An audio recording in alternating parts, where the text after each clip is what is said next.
Madam నమస్తే అండి. నమస్తే మా. జనరల్‌గా వాకింగ్ అని చెప్తూ ఉంటారు. వాకింగ్ చేస్తే అనారోగ్య సమస్యలు తగ్గిపోతాయని. అయితే మీరు ప్రత్యేకమైన వాకింగ్ అని చెప్పారు. దానివల్ల ఏంటంటే చాలా ఎక్కువగా ఎఫెక్ట్ అనేది ఉంటుందని చెప్తున్నారు. అసలు ఆ వాకింగ్ అంటే ఏంటి? ప్రత్యేకమైన వాకింగ్ దానివల్ల మనకు కలిగే ఆరోగ్య లాభాలంటే ఏంటి? ప్రత్యేకమైన వాకింగ్ అంటే రివర్స్ వాకింగ్. ఓహ్! మనం మామూలుగా అయితే ఇలా నడుచుకుంటూ వెళ్తాం. హ్మ్. ఫాస్ట్‌గా నడుస్తాం, స్లోగా నడుస్తాము.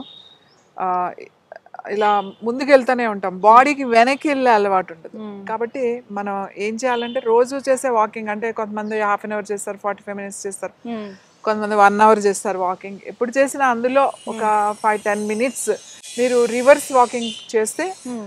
ముఖ్యంగా బాడీలో స్పిన్ వైబ్రేషన్ అనేది హ్మ్. మీరు అబ్జర్వ్ చేయొచ్చు. అట్లా రివర్స్ వెనక్కి నడిచి ఒక 5, 10 నిమిషాలు నడవగానే 5 నిమిషాలు నడవగానే హ్మ్. మరి మీరు ఇట్లా ఆగినప్పుడు మీకు తెలుస్తది. ఆ సర్క్యులేషన్ అనేది ఇలా స్పిన్‌లో ఉంటదన్నమాట. ఓకే. స్పిన్ సర్క్యులేషన్ అనేది తెలుస్తది.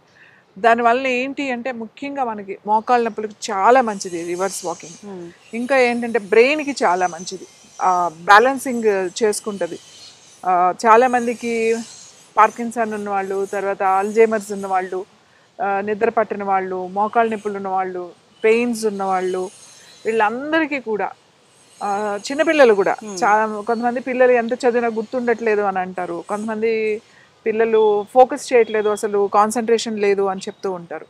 వీళ్ళందరూ కూడా అలాగే పెద్దవాళ్ళు కూడా ఇలా రివర్స్ వెనక్కి నడవగలిగితే మీకు రోజు 5, 10 నిమిషాలు మీకే తెలుస్తుంది. అది నడిచిన తర్వాత అలా కళ్ళు మూసుకుని కొంచెం సేపు అలా నుంచున్నా, కొంచెం సేపు కూర్చున్నారు అంటే ఆ లోపల స్పిన్ వైబ్రేషన్ అనేది మీరు అబ్జర్వ్ ఓకే. చేయగలుగుతారు. జనరల్‌గా వాక్ చేస్తూనే ఆ వాకింగ్‌లో ఒక 5 మినిట్స్ ఇలా చేయాలి. రివర్స్ వాకింగ్ అనేది. రివర్స్ వాకింగ్ అని హ్మ్. చేయాలి. ఈ రివర్స్ వాకింగ్ చేసిన తర్వాత ఇమీడియట్‌గా నడవడం వేరే చేయడం కాకుండా అయిన తర్వాత ఒక 5, 10 నిమిషాలు, ఒక 5 నిమిషాలు కూర్చోవాలి. హ్మ్. కళ్ళు మూసుకొని కూర్చోవడమో లేకపోతే నిలబడడమో అట్లా కళ్ళు మూసుకొని ఉంటే మనకి ఆ లోపల ఏం జరుగుతుంది అనేది మనకి అర్థమవుతుంది. హ్మ్. తర్వాత ఖచ్చితంగా ఒక 5 నిమిషాలు రిలాక్స్ అయిన తర్వాతే మళ్ళీ నార్మల్ వాకింగ్ కానీ లేదా నార్మల్ ఏదైనా ఎక్సర్సైజ్ కానీ ఏదైనా చెయ్యాలి. హ్మ్. ఇమీడియట్‌గా వాక్ చేసేసి మళ్ళీ ఇమీడియట్‌గా ముందుకు నడవడం అట్లాంటివి చెయ్యొద్దు. హ్మ్. 10 నిమిషాలు మీరు ఇలా వెనక్కి నడిచారు అనంటే ఖచ్చితంగా ఒక 5 నిమిషాలు మీరు ఆగాలి, కూర్చోవాలి. మళ్ళీ నార్మల్ వచ్చిన తర్వాత సర్క్యులేషన్ అప్పుడే మీరు మళ్ళీ మిగతా యాక్టివిటీస్‌లోకి వెళ్ళాలి. ఓకే. సో నడిచేటప్పుడు కూడా ఫస్ట్ నడిచేటప్పుడు మీరు స్పీడ్‌గా నడవద్దు. హ్మ్. మెల్లగా నడవండి. ఒకసారి మీరు వెనక్కి చూసుకొని ఎలా ఉంది అనేది మెల్లగా నడవండి. మీరు కొన్ని 2, 3 రోజులు అలా మెల్లగా నడవడం అలవాటు అయిన తర్వాత వెనక్కి నడవడం కూడా ఫాస్ట్‌గా ముందుకు ఎలా నడుస్తున్నారో వెనక్కి కూడా అలాగే నడవగలుగుతారు ప్రతి ఒక్కళ్ళు కూడా. కానీ కొంచెం అలవాటు కావాలి. జాగ్రత్తగా నడవాలి. ఫస్టే వెనక్కి పడిపోయి అటు ఇటు పడిపోయి అట్లా బ్యాలెన్స్ లేకుండా అట్లా చేయకండి. మెల్లగా నడవడం అలవాటు చేసుకోండి. తర్వాత మెల్లగా పెంచుకుంటూ వెళ్ళండి. ఓకే. సో నడిచేటప్పుడు హ్మ్. మీకు కంఫర్టబుల్‌గా మీరు వెనక్కి ఒకసారి అట్లా వెనక్కి చూస్తాం, మనకి అటు ఎవరైనా ఉన్నారా అనేది చూసుకోండి. చూసిన తర్వాత మెల్లగా వెనక్కి మాట ఇట్లా ఒక్కొక్క స్టెప్ వేసి ఇట్లా వెనక్కి వెళ్ళడం మాట. చేతులు 2 మామూలుగా ఇలా కిందకు వదిలేసేయండి. ఓకే. మనం ముందుకు నడిచేటప్పుడు చేతులు ఎట్లా ఉంటాయో అలాగే హ్మ్. వెనక్కి నడిచేటప్పుడు కూడా హ్యాండ్స్ అట్లానే ఉంటాయి. ఇలా మూవ్ చేయడం. సో ఇలా ఓకే. ఇక్కడ నడిచింది. హ్మ్. సో, నార్మల్ వాకింగ్ కన్నా దీనికి ఏంటి డిఫరెన్స్? అంటే వెనక్కి నడవడం ఒకటేనా? ఇంకా ఏంటి? అంతే అండి, ఆ! వెనక్కి నడవడమే. ఆ! మామూలుగా అయితే ముందుకు నడుస్తూ ఉంటాం ఆ! కదా, దీంట్లో వెనక్కి నడుస్తామట. వెనక్కి అలవాటు అయిన తర్వాత అంటే ఇప్పుడు చూడండి చాలా ఫాస్ట్‌గా హ్మ్. వెనక్కి కూడా చాలా ఫాస్ట్‌గానే వెళ్తామట. ఓకే. హ్యాండ్స్ ఇట్లానే ఫ్రీగా పెట్టుకుని వెనక్కి కూడా అట్లా. ఒకసారి చూసుకోవాలి. అవును. హ్మ్.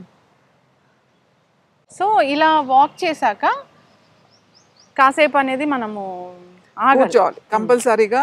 ఇలా మీరు ఒక 10 నిమిషాలు చేశారనుకోండి, హ్మ్. 10 నిమిషాలు కొంతసేపు ఎక్కడైనా కూర్చోవాలి. హ్మ్. కూర్చుని కళ్ళు మూసుకుని ఆ వైబ్రేషన్ ఉంటుందన్నమాట. హ్మ్. అదంతా అయిపోయిన తర్వాత అప్పుడు మెల్లగా హ్మ్. మీరు నెక్స్ట్ ఏం చేసుకోవచ్చు, లేకపోతే నెక్స్ట్ వెళ్ళిపోవచ్చు అట్లా హ్మ్. చాలా చేయాలి. ఎఫెక్టివ్‌గా పనిచేస్తుందండి. చాలా ఎఫెక్టివ్‌గా ఉంటుంది. మీరు యెస్. కొంచెం సేపు నడిచిన తర్వాత చూస్తే మీకు ఆ డిఫరెన్స్ తెలుస్తది, మీకు హ్మ్. నడిచింది కూడా. ఓకే. ఎప్పుడైనా కానీ వాకింగ్ అనేది జనరల్ వాకింగ్ అనేది మనం ఎన్ని మినిట్స్ చేయాలంటారు? జనరల్ వాకింగ్ అనేది ఒక హ్మ్. ఎక్కువ అంటే 45 మినిట్స్ అండి. హ్మ్. 45 మినిట్స్ ఇస్ ద బెస్ట్ వాకింగ్‌కి హ్మ్. ఏదైనా సరే. వాళ్ళ దాన్ని బట్టి హ్మ్. ఇప్పుడు చాలామందికి మోకాళ్ళ నొప్పులు అవి ఉంటాయి. హ్మ్. వాళ్ళు మరీ ఎక్కువ నడవకూడదు. హ్మ్. ఏదో 20 మినిట్స్ అట్లా నడవాలే తప్ప ఎక్కువ కిలోమీటర్లు ఎక్కువ నడితే అవి ఇంకా అరిగిపోతూ ఉంటాయి అన్నమాట. హ్మ్. సపోజ్ బ్యాక్ పెయిన్ ఉన్నవాళ్ళు, వాళ్ళ ఊరికే 15-20 మినిట్సే తప్ప అట్లా ఇష్యూస్ని బట్టి అంత ఫిట్గా ఉన్నారు 1 అవర్ ప్రాక్టీస్ చేసేవాళ్ళు చాలా మంది ఉంటారు రెగ్యులర్గా, అలాంటి వాళ్ళు చేయొచ్చు. కానీ ఎక్కువ నడవడం వల్ల కూడా మన మోకాళ్ళు అరిగిపోతూ ఉంటాయి. మనం స్ట్రెంథన్ చేసుకోవాలి, మూమెంట్ ఇవ్వాలి. కాబట్టి ఒక హెల్దీగా అన్ని ప్రాబ్లం లేదు అంటే 45 minutes is the best walking.